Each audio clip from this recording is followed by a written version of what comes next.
livestock sector is a vital component of Nigeria's economy, providing livelihoods for millions and contributing significantly to the nation's GDP. However, the industry faces numerous challenges, including climate change, disease outbreaks, and the inefficient production system. In response to these challenges, the National Livestock Transformation Dialogue brought together stakeholders from government, industry, and academia to discuss innovations and strategies for transforming the livestock sector, with the theme advancing institutional knowledge transfer in Nigeria's livestock sector towards sustainable development and resilience. The dialogue focuses on key areas such as sustainable production practices, disease control, and market access. Join us as we explore the launch of the Abyss Livestock Academy, a pioneering initiative aimed at building capacity and promoting best practices in livestock production through expert insights, examining the potential of this academy to drive positive change in Nigeria's livestock industry and improve the lives of livestock farmers and producers. Thanks for joining us on Nigeria Today. I am your carrier, Clinton.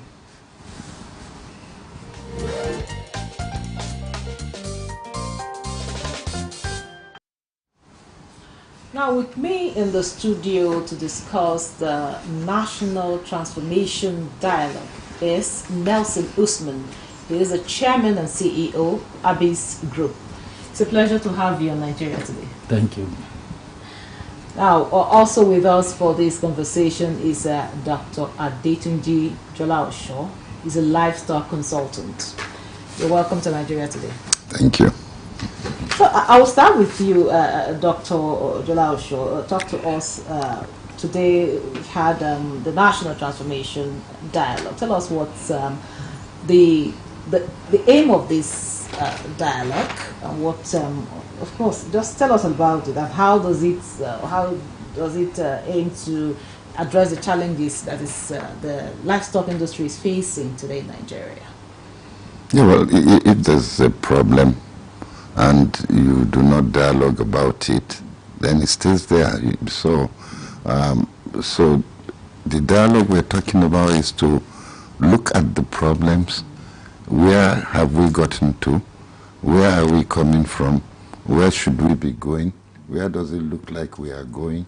So that we'll be able to retrace our steps. Thank God, the present Ministry of Livestock Development is a big deal for the animal, the livestock value chain in Nigeria. The ministry is quite encouraging a lot of things. National dialogue, we talk about the problems.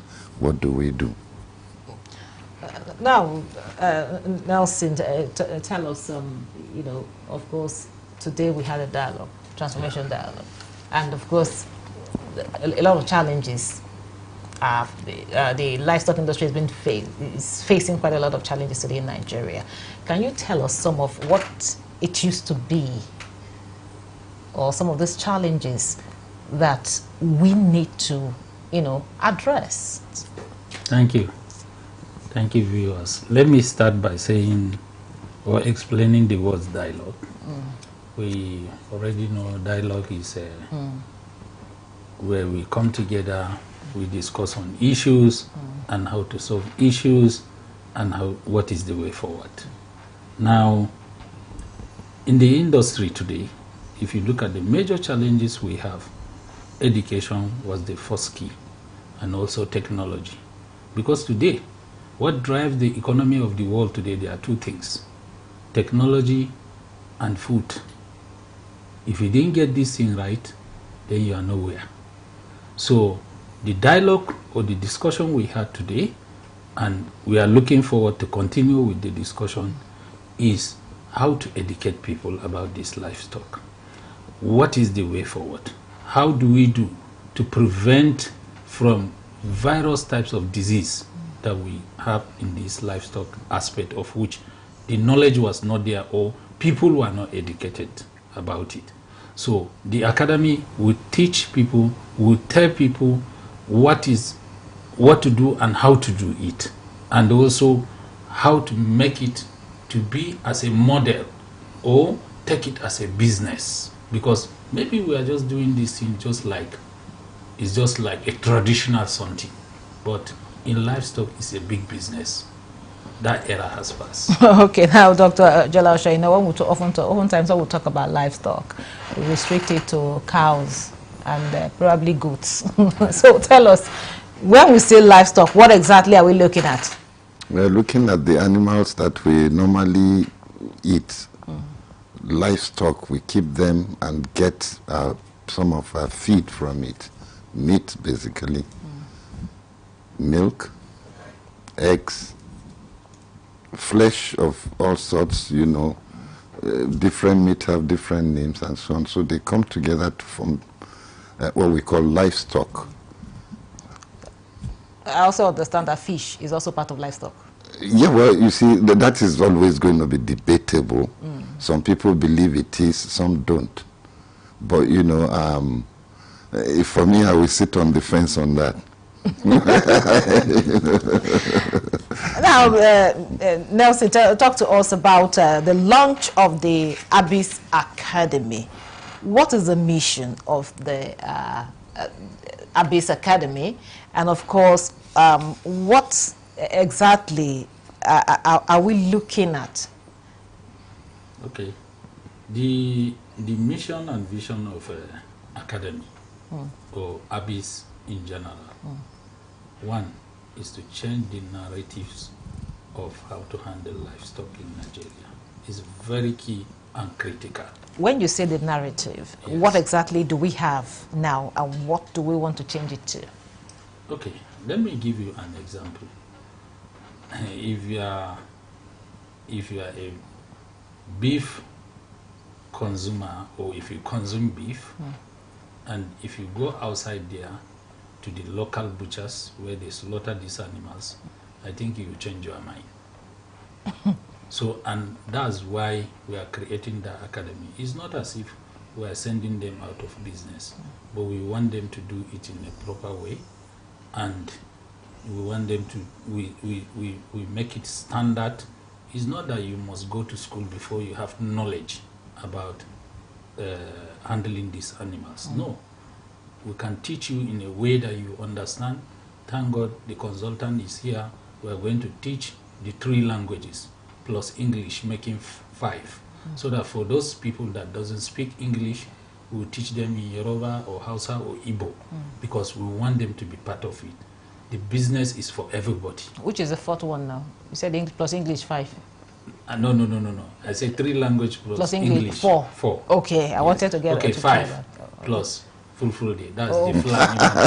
Okay. Yes. Now we get it. So 4 languages plus English 5. Okay. So now when you look at the academy is basically going to teach people from the slaughtering, from the rearing, from the grazing, so that we have problem solved concerning these herders and farmers. Because when you, let me give you a short example. Like the facility we have in Lagos now, if you ask the butchers, they always come to us because of the type of animal that we give them, or the type of beef that we give them. Why? Because these cattle, we kept them in one place, we feed them properly before we take it for slaughter. So the meat is even more tender than the ordinary grazing animals there in the bush. So now, we will teach them, even from the beef that they are selling. Some of them, they don't know the value of what they are doing. Because in that animal you are seeing, like especially like the cow, you have different types of beef that has different meaning, different work, and different quality. So you sell it. If you are selling the other one like 1 naira, you sell the other one like 2 naira. So, but they sell everything as beef. So we have to teach them what are they going to do, or what did they give as a farmer to their animal to get certain weight in a short period of time. People that do milking, which kind of food are they supposed to give to their female cows so that they will get certain quantity of milk in every day. Maybe if you are getting 2 liters, by the time we teach you, you may get 4 liters to 5 liters. We go up to 30 liters. I hope the academy will not make the meat more expensive, because I just heard you say there are some kind of prices, 1 naira or 2 naira. Because fact, I'm interested in that part. Fantastic question. You see, what makes the beef expensive is not the academy. Sometimes it's the logistic. How do you expect me to carry a live cow from Adamawa to Lagos? I spend like 2 million naira for truck. There are other expenses on the way. Then you now start charging the facility charges for slaughtering, because you pay salary too. You are creating all those things. Combined, that's what makes the meat expensive. But today, when we have a designated area like the facility, we can process the meat there. Then we take it to any part of the world. We take it to any part of the country, even West Africa. So now, instead, let me give you an example. If you process a processed cow of 2 trailers, 1 trailer can carry it. So if you have to pay 4 million for this trailer, you are paying only 2 million. And you will not encounter with other people that stop you on the road collecting this money, collecting that money, because what they think, okay, is beef inside, and that's all, not live cow. So those are other things that make our meat cheaper than anybody. Yes. Okay. Okay, this conversation will continue shortly, but we're going to break right now. Implementation of the ruling is also dependent on another aspect or another arm of government. Nowhere in the world will allow, under digital economy, for banks not to be dispensing domestic currency in that economy. What will make this one different? We want to know what they do as occupation. All of these are attributes that our questions have been designed to investigate. In a few days to come, you see that we are all around their own crannies and everywhere in Nigeria, telling people to cooperate. Welcome to Nigeria Today.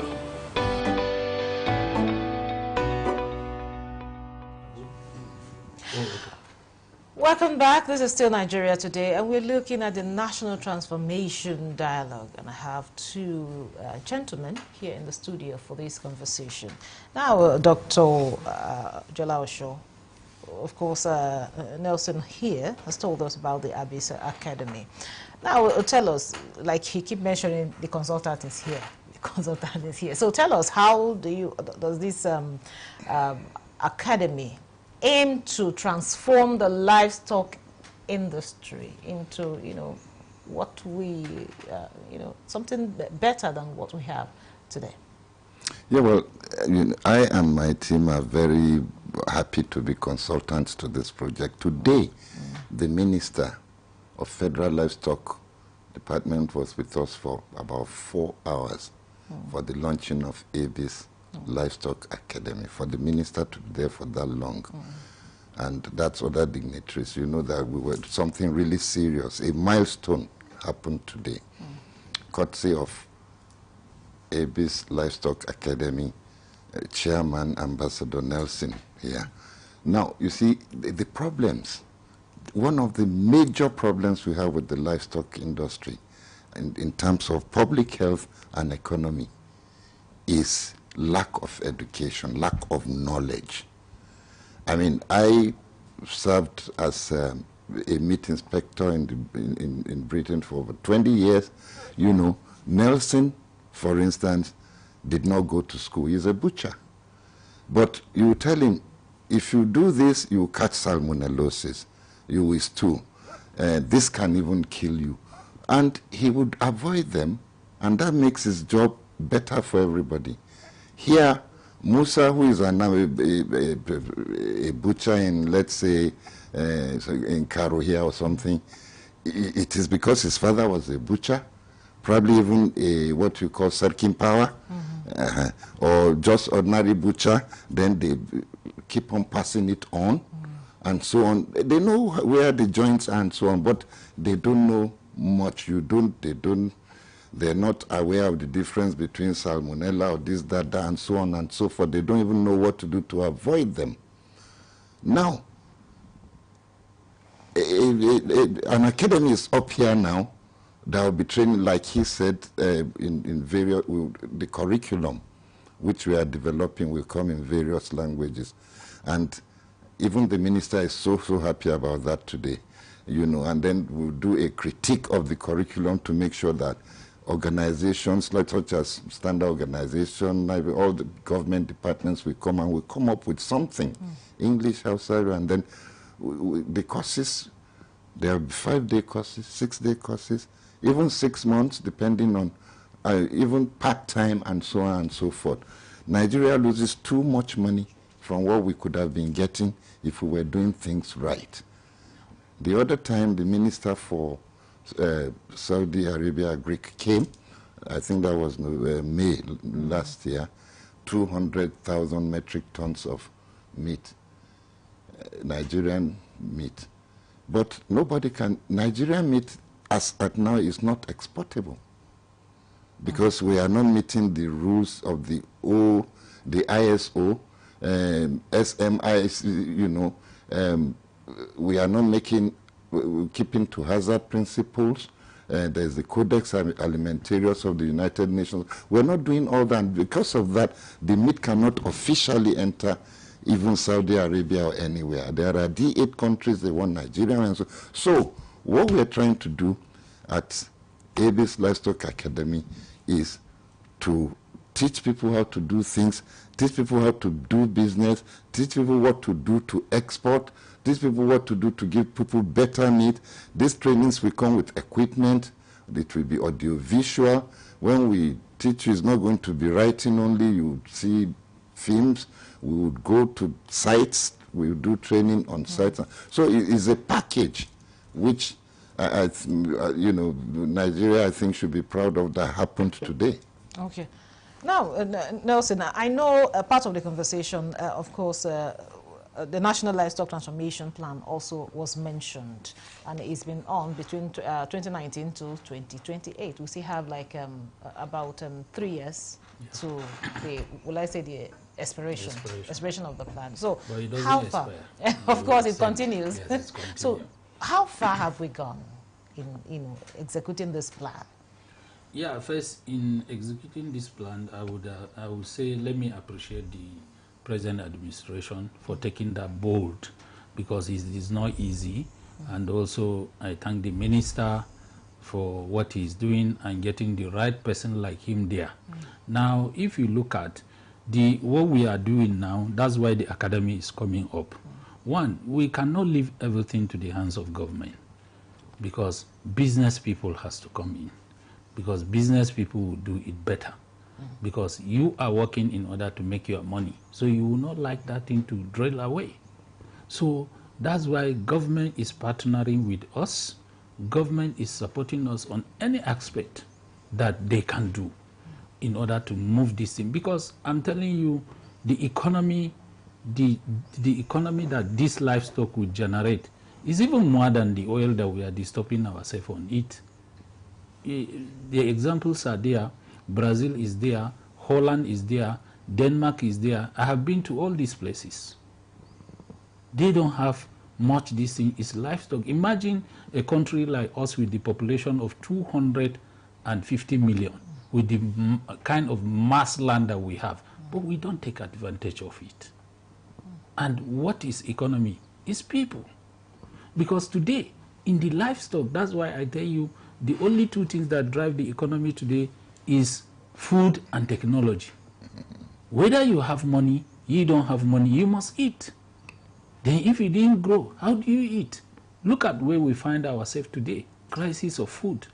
And we have everything there at our doorstep, but we didn't take the advantage. So we thank the administration for coming in, and we are there to push it out. And that's why we bring the academy to teach people, to tell people how to do this thing, because knowledge is power. If you don't know how to do it, you cannot do it. But if you know how to do it, you do it even better. So now we teach people, when you take A plus A, you get AB or you get B.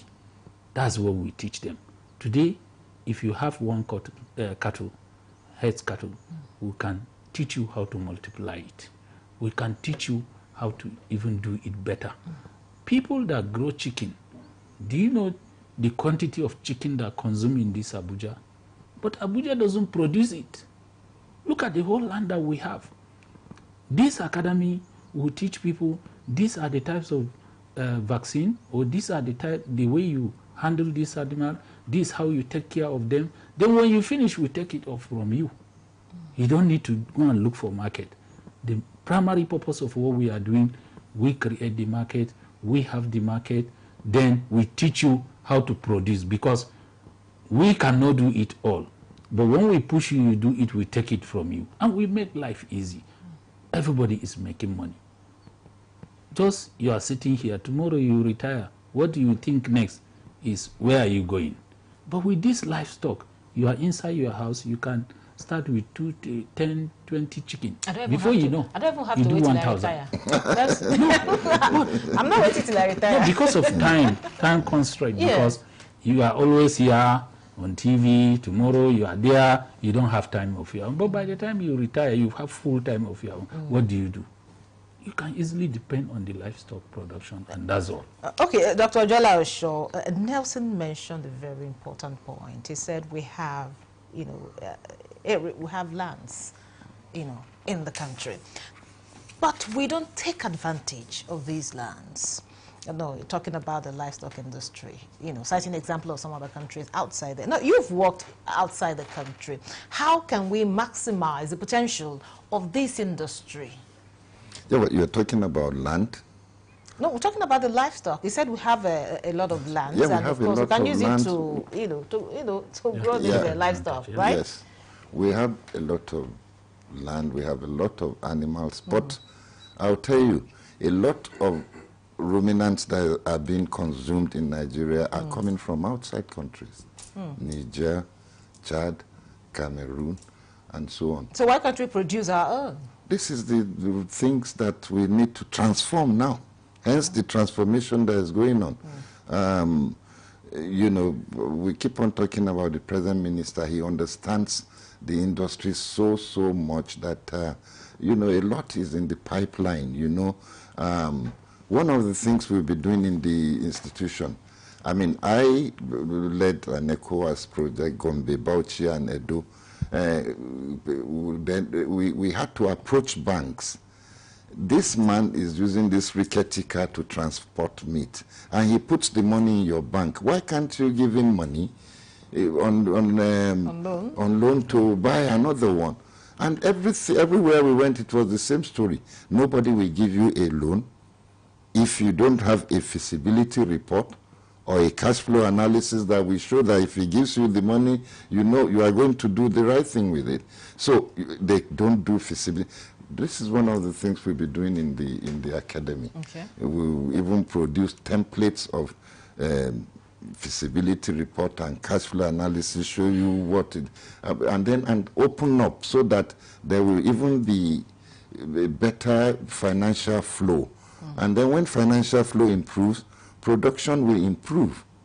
Like Ambassador Nelson was saying, when you retire now, and then you start doing chicken and so on and so forth, more chicken for people to eat. And I said I will not wait till I retire. I would encourage you on that. So, the institute is, the academy is packaged for a lot of things. Okay, just 20 seconds. And so what is the criteria for somebody to get admission into this academy? Yeah, we'll roll out the criteria. Yeah. Okay. Because first you have to get the curriculum right before you roll out the criteria. So we are not just like apprentices on the road. Okay, okay, okay. So that makes sense. Soon. And you see it on our website. Oh, that makes so much sense. Thank you very much, gentlemen. Nelson Usman, Chairman, CEO, EBIS Group. Thank you so much for coming. My pleasure. And also Dr. Adetunji Ojola Osho, livestock consultant. Thank you so much for coming and sharing your expertise with us. You're welcome. And thank you for being part of the program. I'm your carrier, Clinton. Goodbye.